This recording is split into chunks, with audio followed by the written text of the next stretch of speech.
Diretor Executivo Permatil Ego Lemos a coordenação do Presidente da República José Ramos Horta com a participação Timor-Lestenian e a Soromuto Prekop Tolnuru Resingida.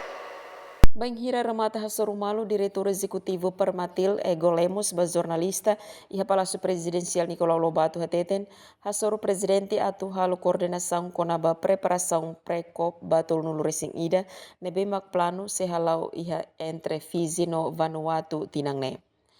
Ohing hau além jake maya su excelência presidente e atu excelência russo ami atu halo coordenação ho excelência konaba preparação pré-COP 31 nebe maka plano se halau entre Fizi ou Vanuatu tinandane mas COP nebe se coordenamos embaixador Adão Barbosa para depois ambil hari bisa atu hetan delegação aqui que deu Timor para pré-COP.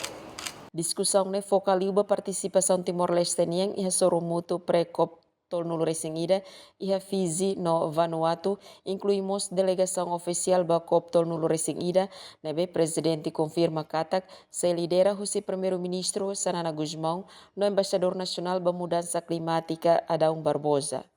Durante a audiência, o presidente foi apoio tomak ba inisiativa sustentabilidade, nebe lidera husi foi insaisira, onde concorda atau assina certificação oficial ba internacional permacultor. Soromuto Nemos destaca sucesso bot husi esforço conservação B e Timor-Leste, nebe consegue cura fali B matang hamutuk atau swalu racing e território Timor Larantomag.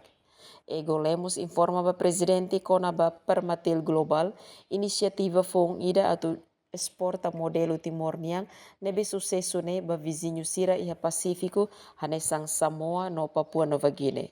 Emerenciana Pinto, Estel News.